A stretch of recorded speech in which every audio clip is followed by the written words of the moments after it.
You're listening to Brandon Sports Talk, interviewing professional athletes and Paralympians and Olympians. And now for your professional athlete interview and your host, Brandon P.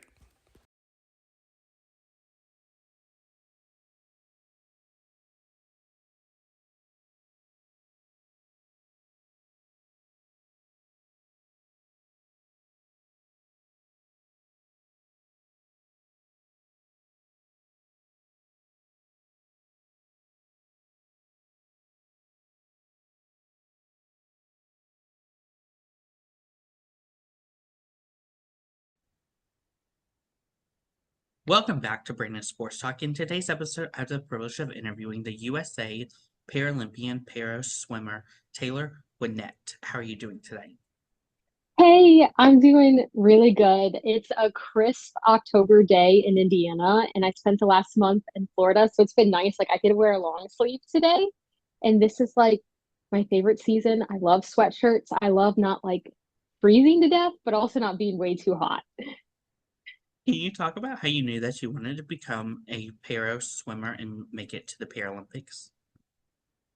Yeah, so when I first had my injury, I actually didn't even know that the Paralympics existed. So when I was in high school, I had kind of a series of accidents, I would say, and I broke my back. And so at the time, my biggest goal was like I wanted to swim in college.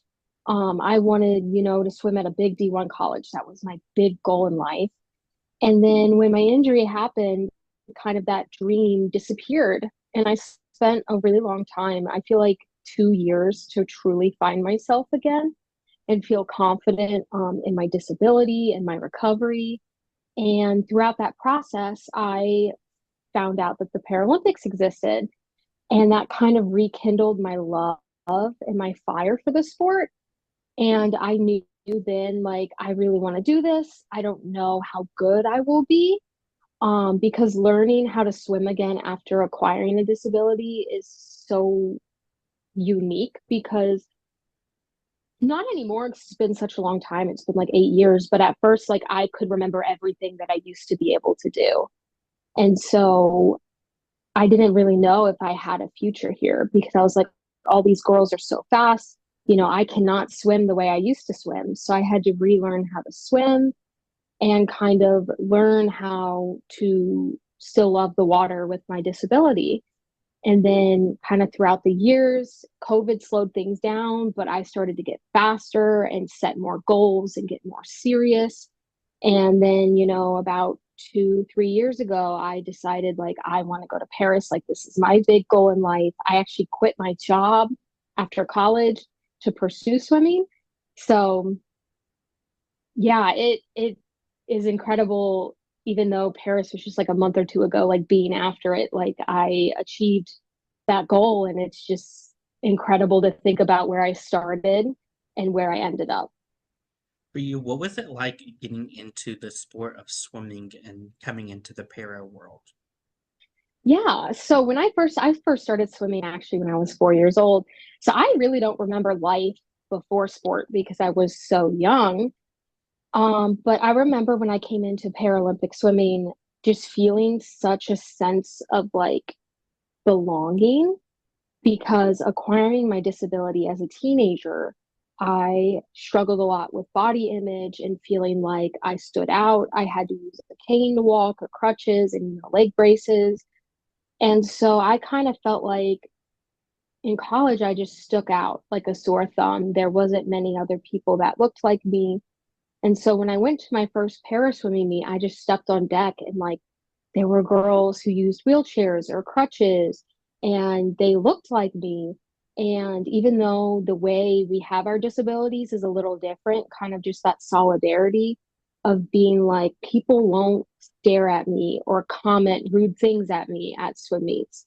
Whereas, sometimes in public, I can get comments that might make me a little uncomfortable, but I've been disabled now almost a decade, so I'm kind of more used to it and I use it as an education point. But definitely as a teenager and in college, like I struggled a lot with that. And I felt embarrassed when I was asked questions, whereas now I just understand like some people are ignorant or they're just curious, and it can be an educational standpoint. What was that feeling like making the national team and representing US for the first time? So I made my first national team at actually national championships in 100-meter backstroke. And I have this picture of me. I'm like standing there in my parka, just holding up the sign language for C. And if I recall correctly, I don't have the best memory.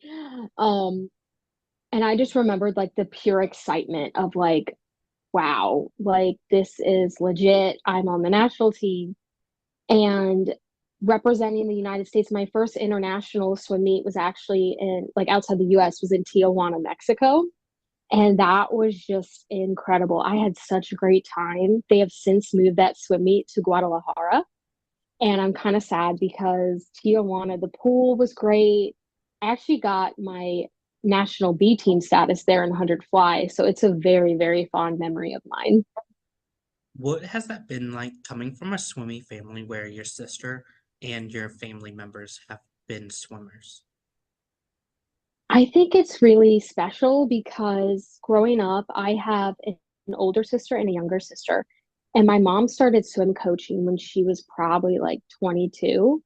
So when my mom had us, we kind of just came to the pool because my dad worked. It was like our childcare. So like I grew up like hanging out with the lifeguards and like just sitting on the edge of the pool, like doing my homework and stuff. So it was really cool to have it be kind of like a family experience. I really looked up to my older sister. She was a phenomenal swimmer. And my younger sister also, I think it's just a different dynamic when they're younger. Like you always want to chase the older and be better than the older. And I never was. Like my sister Sam was incredibly gifted when she swam in high school. And but still like having my younger sister there as well was really special because we would go to swim meets together and like draw on each other. And we do have a little bit of an age gap. My sister is 4 years older than me, and then my younger sister is 5 years younger than me. So we kind of like had our own friend groups, but it was still really fun.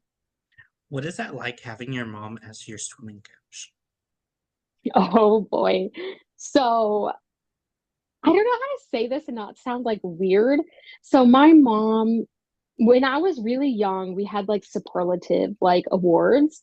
And so when I was 4 or 5, my paper plate award was the Where is My Mom award because that is the thing I said the most apparently during practice. I would always be like, Where's my mom? Where did she go? But when I was growing up, my mom was very specific in enforcing boundaries, which looking back, I think was really good. So she would tell my sisters and I, like, hey, like at swim meets, like I am not there as your mom, I'm there as your coach. I cannot give you special treatment. And in some ways, it was almost like she wouldn't really talk to us at swim meets, which is good because she was there to do a job. But I do remember sometimes, like in middle school, I'd be like a little frustrated because like we wouldn't like I'd want to swim and like go celebrate with my mom or something, and she would be like, "Hey, like I'm here to coach, like we can talk about it later." So I kind of took it a little like negatively, but it also was really fun because like there was always someone on the pool deck that I knew and trusted, and so like if something happened, like I could always go and like I trusted all my coaches. They were all pretty good, like in middle school and high school. But just knowing, like, if something happens to me, my mom is right there and can help me. That was nice. What was that experience like for you going to the Paralympian American Games? So, honestly, Pan American Games was probably the best swim meet of my life. Paris was very, very cool, but I think on just terms of performance, I had a best time in almost every single event at Pan American Games, which just doesn't really happen when you're at the level I'm at. So I look back on that very fondly. It was just incredible. It was, in my opinion, a lot less stressful than Paris. So we had a lot of younger athletes, and it was just really fun. Like the music they played, and I just love South America. It was in Chile, and so like they just know how to like have a good time. And like I wouldn't say party, but just like it just has such more of like a party vibe, like the music. And like I loved all the South American countries, like outfits are always so bright and colorful, and it was just like a once in a lifetime experience. And I've always said if I keep swimming long enough to potentially go back, like I've never been to a world championships. They have it the same year as world championships and Pan American Games. So you only get to go to one. But honestly, I think I would pick to go to Pan again because it was just so incredible. Like I made so many friends there, and that's when I started pin trading, and it was just like the best swimming experience of my life, probably. During that time of going to the Pan American Games, what was it like for you receiving 7 medals and putting that around your neck? I cried like every day, out of just exhaustion and happiness and just feeling like all my hard work was paying off. And so it was just an incredible honor and a blessing, like to be able to say that I was the most decorated athlete from the United States of America at, I believe, both the Pan American and Pan American Games. And going in, I kind of knew. So, like I said previously, you either, the way it works for US para swimming is you either go to World Championships or you go to Pan American Games. And usually, World Championships is like our A and B team, and then Pan American Games is more like our B and C team. So what that means just basically is usually the faster, better ranked athletes go to World Championships. And then Pan American Games is for sometimes younger athletes or athletes who haven't been in the sport as long, who are working towards getting on the World Championships level. Um, and I don't mean that like to come across as offensively. It's just straight facts. Like you had to be within, I believe, 2% in the world to go, a third in the world to go to World Championships.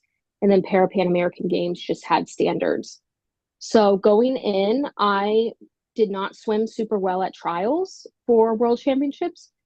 And so I was kind of on, I did not make the cut, but I was close. And so I knew going into Pan American Games, like I kind of was on the upper end of the athletes. And Canada had the same rule as us. You cannot go to both Worlds and Pan American Games. So at Pan American Games, there were athletes from the Americas region that were faster than me in my classification, but did not go because they went to World Championships. And that kind of gave me an inherent advantage. Um, but still kind of going in, I knew that I wanted to work on my like mental strength in racing because this was my first like pretty high level meet with a ton of different countries. And so I really wanted to use it as a learning experience to go into Paris because it was a high stress meet. We had to travel by buses. It was a village-like environment, so you would have to walk to go eat and learn kind of how can I recover when I'm having to walk around a village and go race for like a week-long swim meet because I've never done a swim meet that long before. So it was an incredible learning experience. And we had some younger athletes who went to Pan American Games who did not make the Paris team. And I think it's definitely going to help them when they go to LA because it was a really, really good learning experience. During that time, what was that like getting to see those other countries in the Pan American Games? I think it is just such a unique, incredible experience being a part of being an elite athlete who competes internationally. You have the opportunity to make friends across the entire world. And that can be difficult, especially in sport, because, you know, these are your competitors. Like they want to win, they want to beat you, and sometimes they will beat you. And so for some people, that leads to kind of negative experiences. But for me, I prefer to make it, I like to treat them like they are my friends because they are my friends. And, you know, kind of accept the fact of sport, at least where I'm at in my classification. Like, I am not the fastest person ever. And that's okay because I want this to be a great experience. I want to enjoy it. And yes, it's difficult when you want to swim well and you want to medal and that doesn't happen. But I use it as an experience to meet new cultures and to make friends. And overall, for me, it's very positive. I love kind of like the melting pot that these international meets are because you get to meet so many incredible people from so many incredible countries. I went to an open water race in Italy last month, and my roommate was a friend in my classification from Great Britain. And, like, I think that's wonderful that I was able to find a friend that I trust enough that, like, we got to live together half a week. That was really fun. So I like it. What was that feeling like for you when you found out that you made the Paris team to go to the Paralympics? So I like to be very honest and candid about it. I was kind of on the lower end of people getting selected. So I did not swim, in my opinion, my best at trials. I was a little over half a second off my best time in my best event. And I will be honest, I was sweating in my seat like the entire night before the team was selected because I, as well as some other friends, calculated it. And I knew that I was towards the bottom, and that was very, very stressful for me. I think I slept maybe 3 or 4 hours before the team was announced because I just, it was one of the most stressful experiences of my life within sport. Knowing that I genuinely tried my best and I was not happy with the results. And so it was a deeply emotional experience for me. I sat next to one of my best friends at the training center, my training partner, Noah, and then one of my other best friends in the sport, Olivia. And they went in alphabetical order, and my last name starts with a W. And then they started with the men. So I think I was the second to last name called. And I just remember when they called my name, I kind of just like put my arms and like all my friends' like legs and just like started really quietly like just sobbing because I was so stressed out about the experience. And like looking back, I wish I gave myself a little more grace because even if I didn't make the Paris team, I would have been very disappointed. But like life goes on. And I think in the moment, I put too much of my happiness in my performance. And I kind of don't ever want to be in that situation again. Because I think I gave my emotions and my sport too much power in my life because I can still have a very happy life if I don't make the team. And that's just something I've had to work on. Like I missed out on making two world championships teams in the last cycle, and both I was pretty devastated. Um, but I tried to use it kind of as a catalyst to work a little harder. But I still need to remind myself, like, especially I'm religious, I'm a Christian, like my life goal is not to be Taylor Winnett, the swimmer. Like my life goal is to be like a good moral human being, and how fast I swim is not dependent on that. So Of course, after yeah. hearing your name being announced, what was that preparation like preparing for Paris and going to Paris? Oh boy. So I feel like my memory is pretty awful, and like the last couple of months have just been like a whirlwind. I made the team, and my mom was supposed to be there at trials with me, and then she got sick and had to cancel her flight.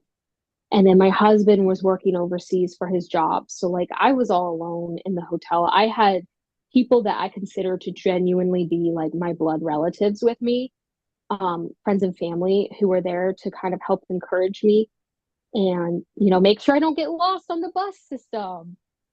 But afterwards, I kind of went into the gym and it's like, okay, like I can't get lazy now. I made the team, but I still want, to perform well and I want to medal, which didn't happen, but that's okay. And so I kind of just went back straight into it, like working out. I had to make a list, like all these things I had to pack because how it happened was I left Colorado. I'm trying to think, I don't even know. like a month, almost 2 months ago. And I have not been back since, because how it worked is we went to a training camp in Germany for a week, and then we went to Paris for basically 2 weeks. And then I visited my mom in Florida almost a month with that open water race in Italy. I went to DC for a celebration of Paris. And then now I'm in Indiana, and my husband and I are moving to Texas next month.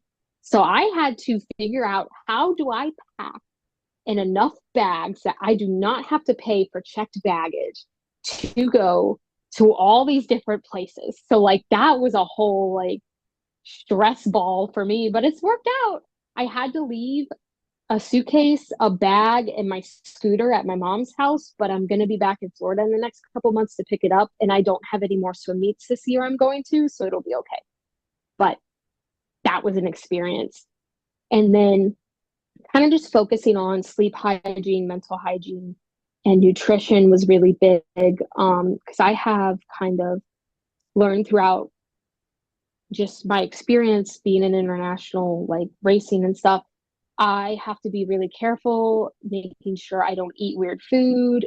I wouldn't say weird food, but just different food, because it can affect my digestion, and sleeping good, because I can get really excited. Like that was an issue at Pan Am's. I like could not sleep well at night because I was so excited. So I've been working on it, and it's been getting better. For you, when you got to Paris, what was that feeling like, seeing the swimsuit and seeing the Argonaut symbols on your gear?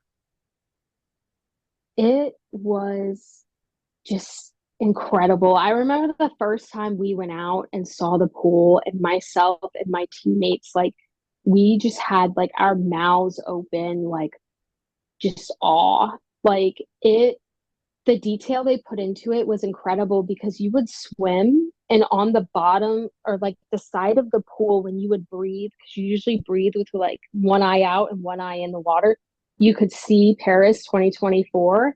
So in events where I swim freestyle, that was really cool. Like you could look and you could hear the crowd just like roaring. It was unlike any swim meet I've ever been to.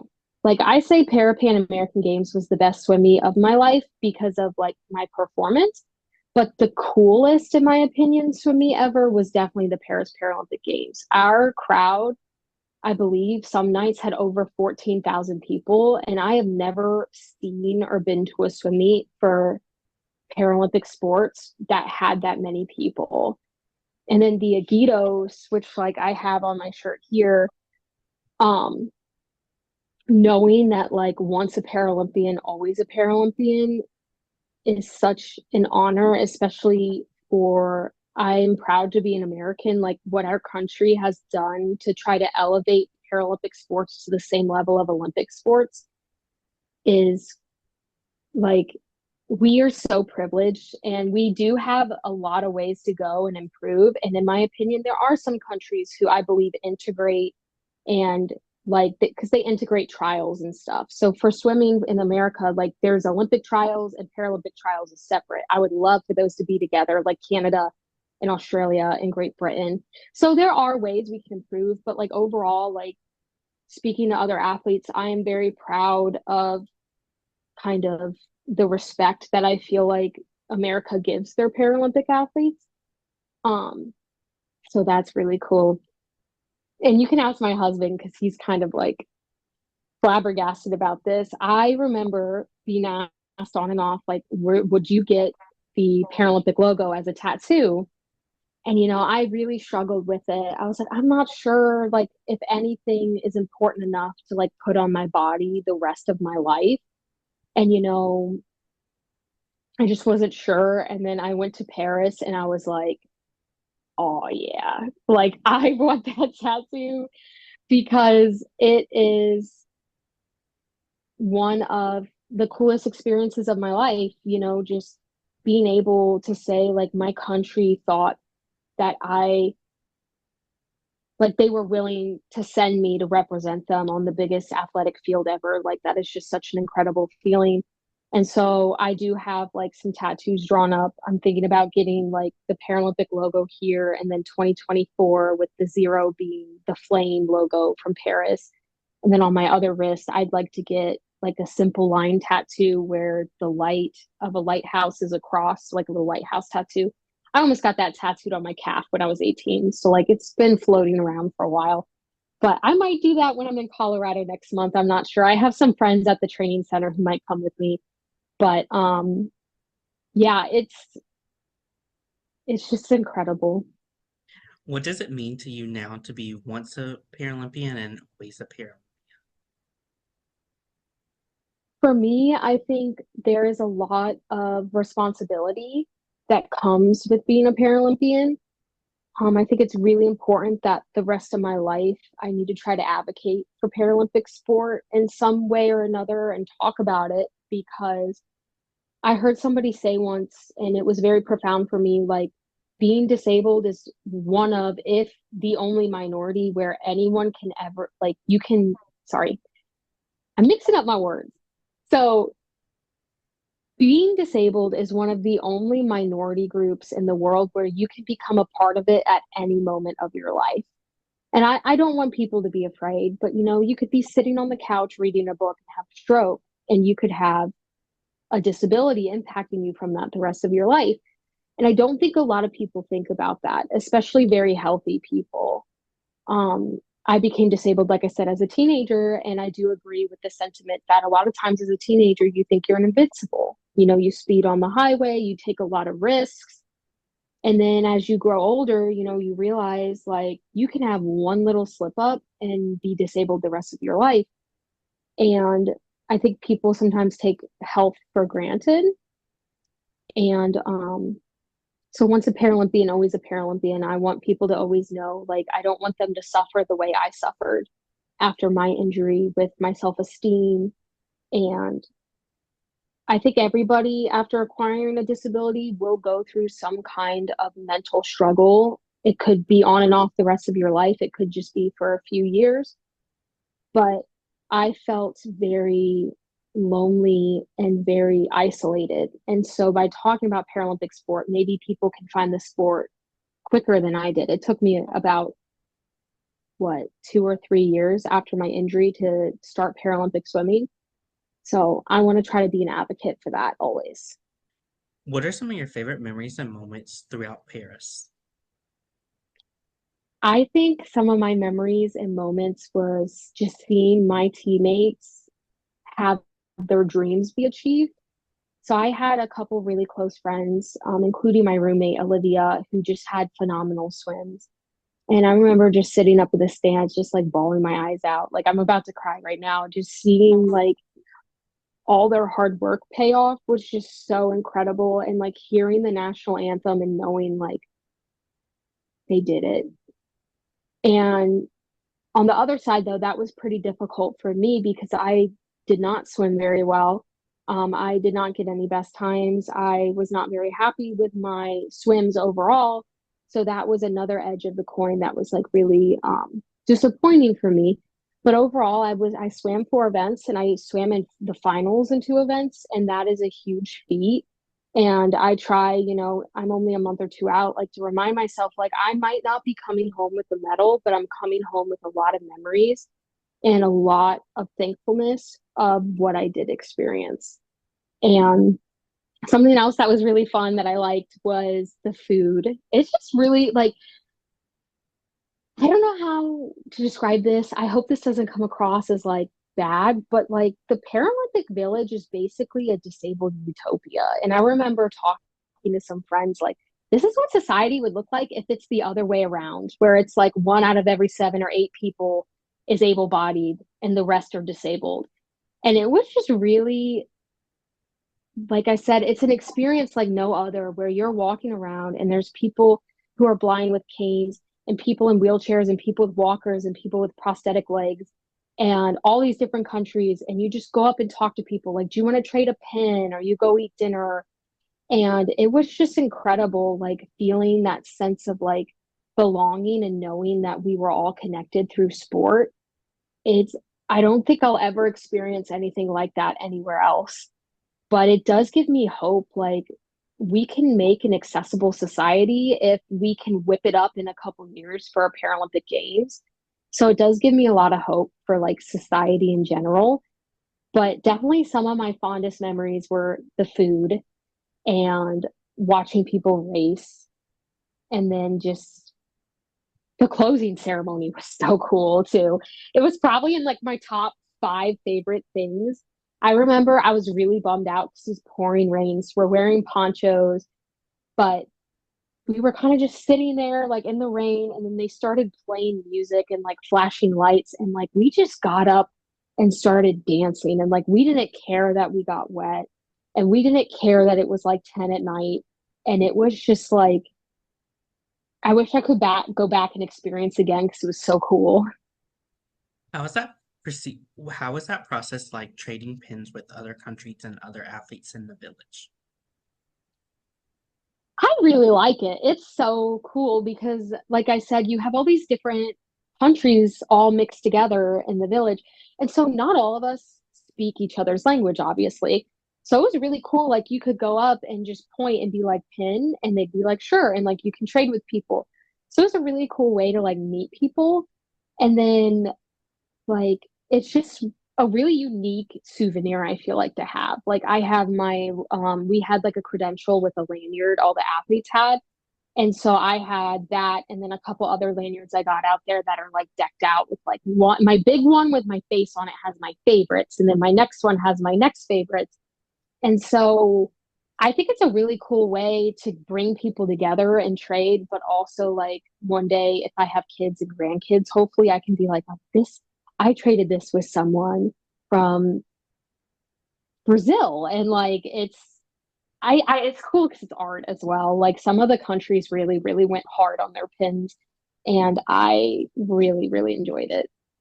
How does it feel like to have PLY behind your last name? I think it's really cool because it is, like I said, an achievement once a Paralympian, excuse me, always a Paralympian, but also it is a talking point. I remember, I think I sent my mom an email. She like messaged me. She's like, "What's PLY like after your name?" And I was like, "Oh, it's Paralympian. You know, like OLY is Olympian," which I don't think most people know anyway. So it could be like a speaking point, like this is what it means, and like this is the Paralympics. And, sorry, the chair is making weird noises. I'm reading back. But yeah, so that's cool. What is that like getting to meet your fans and having them ask for your autographs and photos with you? It's just weird to think that people think that I am like important enough to sign their items, which I don't want that to come across as like rude or cocky, but like I had people ask like to sign a t-shirt or sign like a flag or a hat. And so I'm very like peculiar about my clothes, and I would be like I don't know. I wouldn't just want anybody like to sign my clothes, if that makes sense. Like, I don't want to sound mean, but like, what if like you have to wash it a certain way because it's got Sharpie on it? And like, maybe that's just me. But I remember the first person who asked for my autograph. He's a friend of mine. We're friends on Instagram. It was at the Tijuana, Mexico World Series meet, which was my first international meet.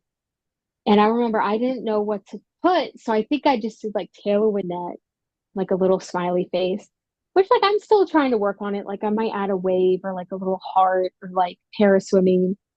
But it's incredible that even though I did not I'm not the most prolific swimmer ever, you know, I didn't get any medals in Paris and stuff. To think that like people are still proud of me and happy for me, I think is really great because that's something I know some of us struggle with. Like I've had random people, like I'll be wearing a Team USA sweatshirt or something, and they'll be like, "Oh, like did you go to Paris? Like when I was in Paris?" And I'll be like, "Yeah, like I am a swimmer." And they'd be like, "Oh, like did you get any medals?" And I would be like, "No, but I'm still like it was still a great experience." And sometimes you can be like, "Oh, yeah, like that's okay. Like you tried your best."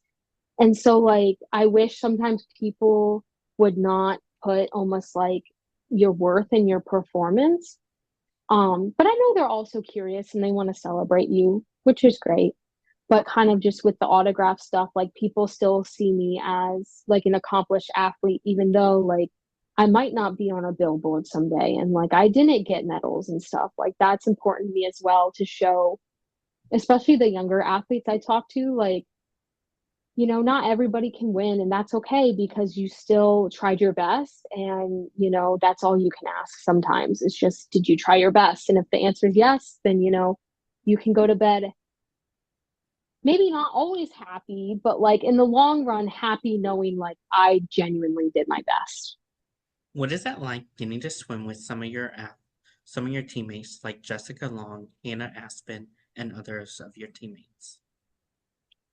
Honestly, I think it is such a historical privilege. I actually got to train with Jessica Long at the training center in Colorado Springs, Colorado. And I have thanked her before because she has done so much, in my opinion, for visibility of my sport and, showing the world what Paralympics is all about because she's been in every Paralympics, I believe, since Athens. I'm pretty sure was her first. And she was really young, like 12 or 13. And so she has been such a powerhouse for my sport, showing all these like decades basically of domination. She has so many like medals and world records and just achievements. And so to say like I was on the same team as her, in my opinion, in regards to like athletic performance is such an honor because she has done commercials and speaking engagements and has really, really pushed for stuff that I'm very passionate about, like classification fairness and visibility and compensation. And so that was incredible because we still, like I said, are working as like a sport and a movement. Like and you can ask other Paralympians would maybe agree, like we definitely on kind of the whole stage looking at it are not treated the same as Olympians. But from what I've witnessed, it has definitely gotten a lot better. I have not been around. I started kind of being in the Paralympic world around Rio 2016. And just the way that like we are treated and kind of valued, I do agree has improved every cycle. And the next cycle is in Los Angeles, which is going to be incredible. Like we're going to be on home soil in America. And I genuinely think that like this will be kind of the beginning of like the golden age for the Paralympics in regards to funding, awareness. I don't know if honor is the right word, but it's just like if you go up and tell someone I'm a Paralympian, you sometimes will be asked like, well, what is that? Or like, oh, like your special needs or something like that. Whereas if you say I'm an Olympian, it's almost like you are held to a higher regard than a Paralympian. But I feel like I've been around a lot of family and friends since Paris that I have educated, and I definitely feel like people have, I don't know how to say this and not sound like cocky, so I'm trying my best, like, but I feel like people have respected, like, and treated me equally to like an Olympian, like for my close family and friends. Who are some of the people that you look up to in this sport? I definitely look up to, I feel like a lot of different people and for many different reasons. Like I look up to people who are veterans because they have put in so much blood, sweat, and tears. Like I've said, for example, Jessica Long, because I don't know all the logistics, but I have a feeling that the level. Oh, wait, no, I know that. Tokyo was the first Paralympics where we were paid the same as Olympians for medaling. And that took a lot of work and a lot of like, you know, hey, we deserve this recognition. We put in just as much work as the Olympians. Like we deserve to be paid the same, equal rights, equal pay. And so seeing these veterans who have stuck out and dealt with, I'm not saying our organization or the IPC or like, I'm trying to tread lightly, but I believe that they had to combat ableism from, the public and whoever you want to say, like in that process, because to be have the opinion that Paralympians do not deserve the same pay as Olympians for just earning the medal, I think that's kind of ableist. Because like if we're gonna say Paralympians and Olympians are the same, but not pay them the same for literally medaling on the largest stage in the world. Like, I think that's kind of contradictory in my opinion.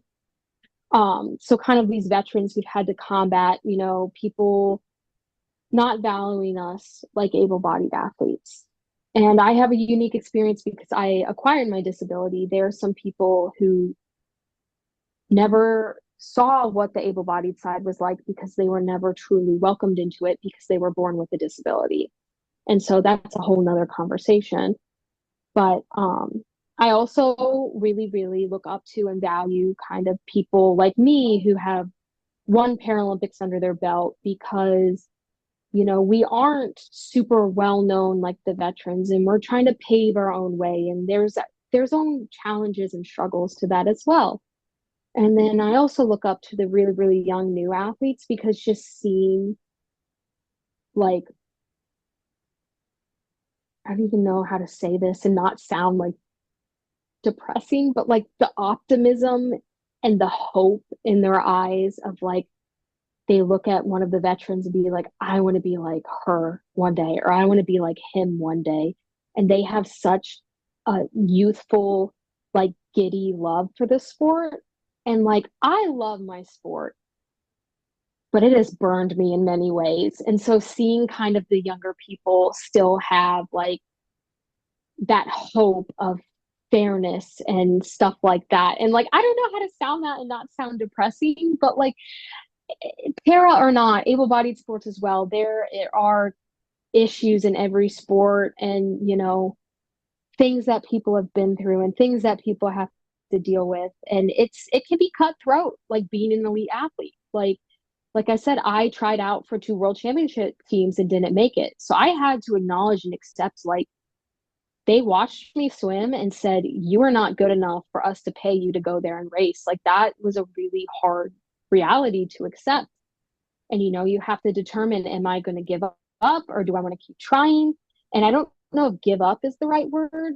You could say step away or retire, but like, that is something all of us are going to have to decide in our career unless we have like an untimely death, which sounds bad. But like, hopefully most of us will be healthy and we can decide. But like, when you decide to retire, like after a really high, like some people retire right after Paris, or is it, I tried for 4 years in this cycle and I didn't make the team, is it time to throw in the hat? And so there's a lot of unique challenges that come with both of those situations.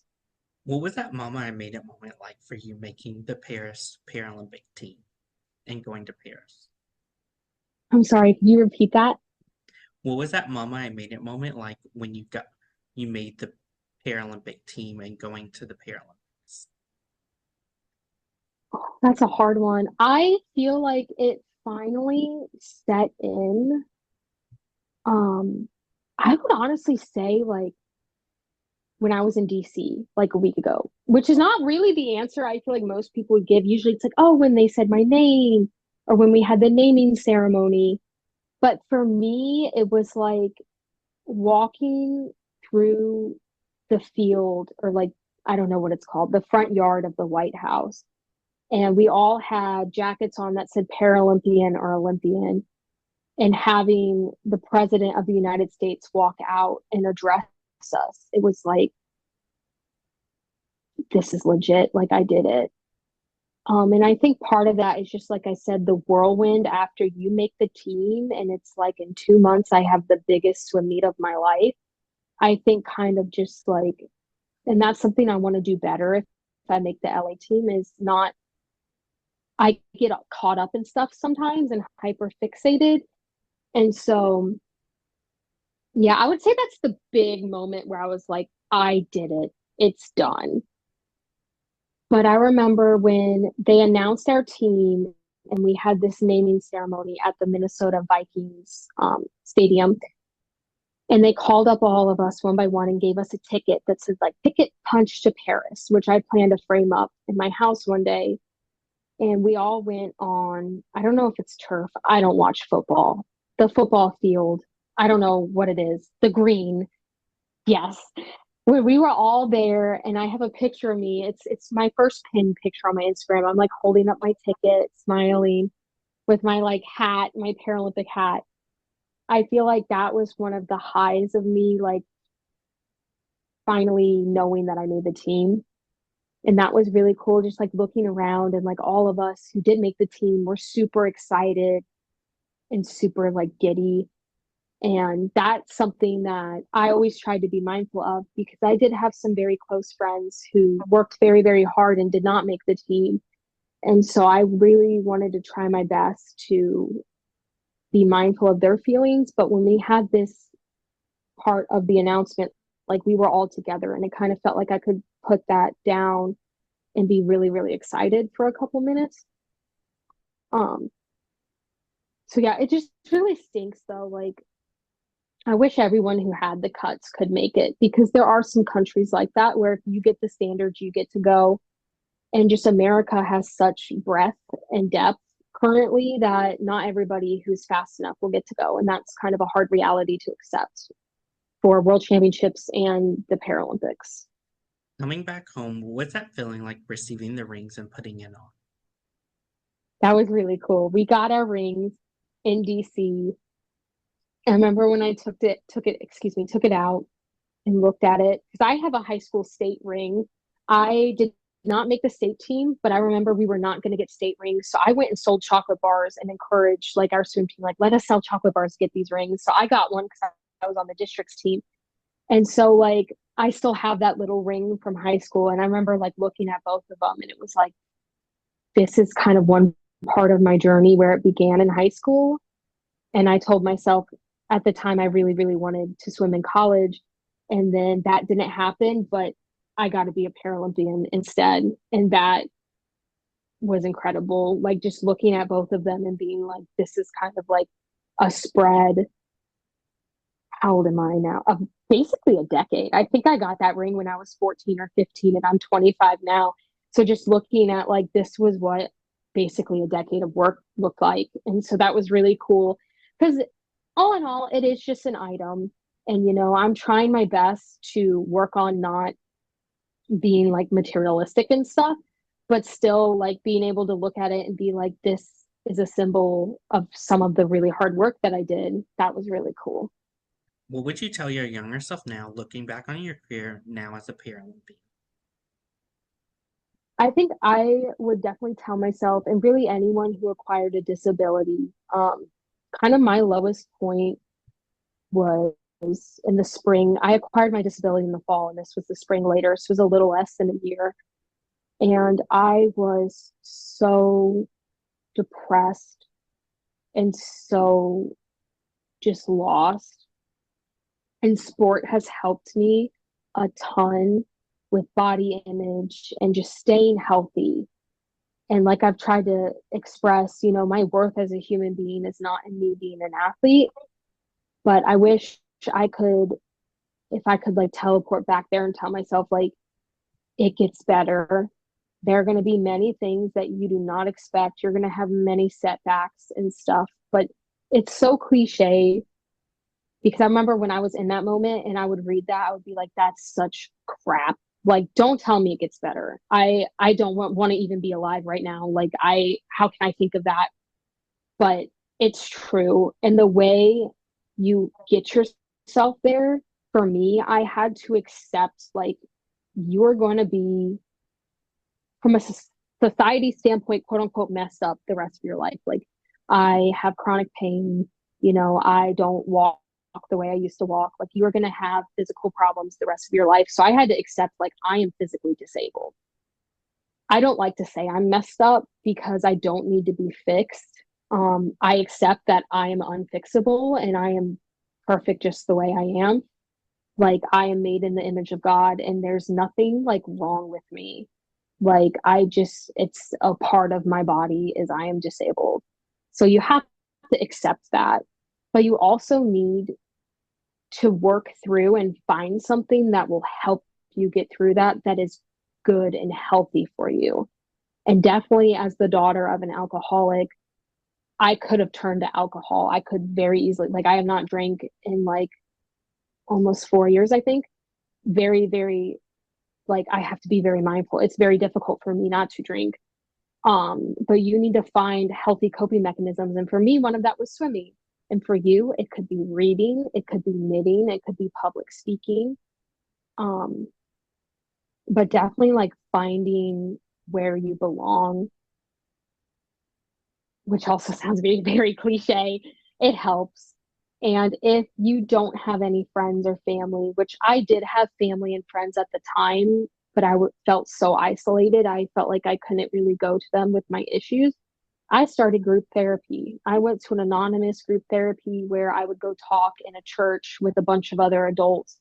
And it was very therapeutic for me to just sit in a room and talk like once every week or two and be like, I am not having a good time. I am not happy. Like, these are my issues. And I did take medication to help with my depression. And so, definitely, there are points where I definitely agree, like, medication can help, therapy can help. Um, just being open and honest about it, because if you hold it in, kind of like I did, it just gets worse and worse and worse. And sometimes it does have to get a little worse before it gets better because you need to accept you have a problem. But that was kind of like a whole tangent. But kind of just to wrap it up, like the answer to that question, like what I would tell myself is very cliche, but basically just don't give up. There are people out there who love you and need you, and that's true no matter how isolated you feel.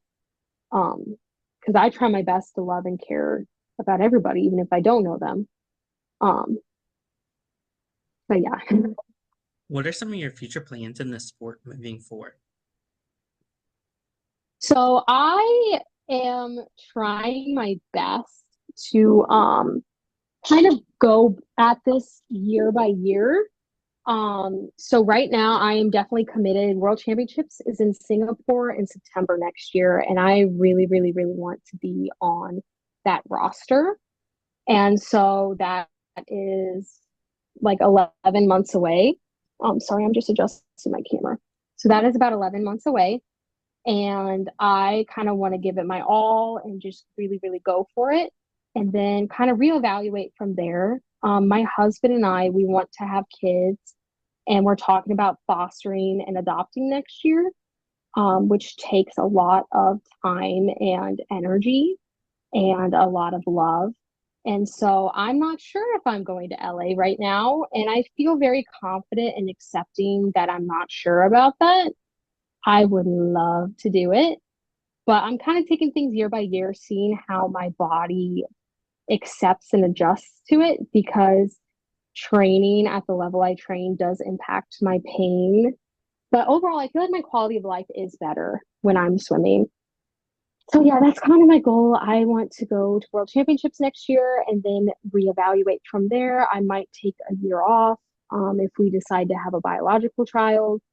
I might take a year off even if we adopt and foster, just so I can be present in my child's life or my foster children's lives.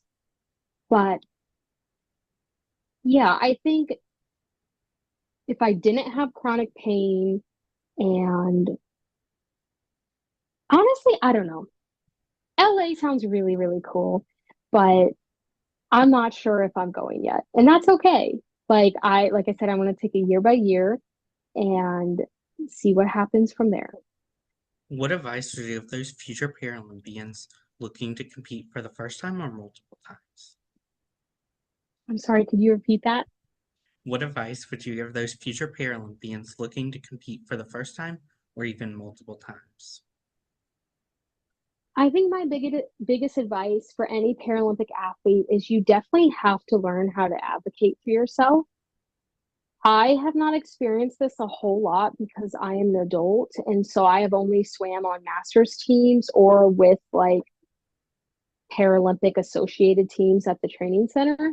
But through talking with my friends who are younger in the paraswimming world, they have tried to join like age group high school teams and have met a lot of opposition because they are disabled. For example, I have a friend who wanted to do high school swimming. She has a physical disability, so she does not have times that are as fast as the able-bodied swimmers. And so they have been told, like, oh, you're not fast enough. You can't, you're cut from the team. And it's like, well, is that really fair if like I am disabled. Like I do not have the same like ability as able-bodied people. Like that doesn't make sense. So learning how to advocate for yourself is really important because you are sadly probably going to be in a position where you have teammates or coaches or who knows who basically don't understand Paralympic sports and don't believe that you belong there. And I don't agree with that at all. But that is just from what I've seen speaking to other athletes, that has been their experience. Hopefully that's changing as the Paralympic movement is growing and we are trying to be more equitable and stuff. But currently that's kind of what I've gotten from some of my friends. But as well, a part of Paralympic sports is classification, which is a very controversial topic sometimes. But you need to learn how to advocate for yourself in regards to discussing your disability and being truthful and honest. And that's also very important because I have had instances where I got classified and I've had classifiers say things that weren't medically correct about me, or they just needed to like ask me questions about my disability. So being mindful of how your impairment impacts you is also important. But that also works for doctors too, you know, learning how to advocate for yourself. I've had doctors where I went in, I perforated my duodenum when I was in college and I had an exploratory surgery. And I went in to talk to a neurosurgeon and I had to bring up my surgical history. And he asked me, and I was like, oh yeah, like I perforated my duodenum. I had an X-lap. And he like looked at me and he's like, no, you didn't. Are you sure? And I was like, yes. Like I was at the hospital for a week and almost died. I'm very, very sure. So kind of like advocating for yourself if you need a new mobility aid or more physical therapy, because your doctors only know mostly from what you tell them. Like they'll run tests and stuff. Like they can look and be like, okay, you have this condition, but they will not know how that individual condition impacts you unless you tell them. That was also kind of a random tangent. But I think also for people who are new to Paralympics, know that like this sport takes a lot of work and a lot of sacrifice, but in my opinion, it has been worth it. Being able to travel the world and meet so many incredible people and represent your country is one of the coolest things that I have done in my life. I'm 25 years old. I do not work a desk job. I go and work out for a living. And that doesn't mean I'm a better human being than people who do have a desk job. Like I loved my desk job. But just it's a unique opportunity. So I think if God gifted you the blessing of being an athlete and you actually enjoy it, like take some risks and go for it. But also, you know that your value as a human being is not in you being an athlete. And if you go for it and you decide you don't like it, it's completely fine if you want to go and do something else. You know, you don't have to be an athlete just because you might be inherently gifted. Like be happy, do what makes you happy in your life. That's great advice. Where can my listeners find you on social media? Yeah, so I am active on my Instagram, and it is just my first and last name with an underscore. So it's Taylor_Winnett. I tried to revamp my YouTube channel earlier this year and last year, and I haven't really had a passion for it right now, but who knows, I might do it again soon. But I mostly try to do a lot of my advocacy work and discussion on being an athlete on my Instagram. Thank you again, Taylor Winnett, for your interview, and best of luck in your future as a U.S. Paralympian para swimmer. Thank you. You can find Brandon Sports Talk on Instagram at Brandon Sports Talk, Twitter at Talk_Brandon, and you can find me on YouTube at Brandon Sports Talk. Don't forget to like, comment, and subscribe. Thank you again, Taylor Winnett, for your interview, and best of luck in your future. Thank you. You've been watching Brandon Sports Talk.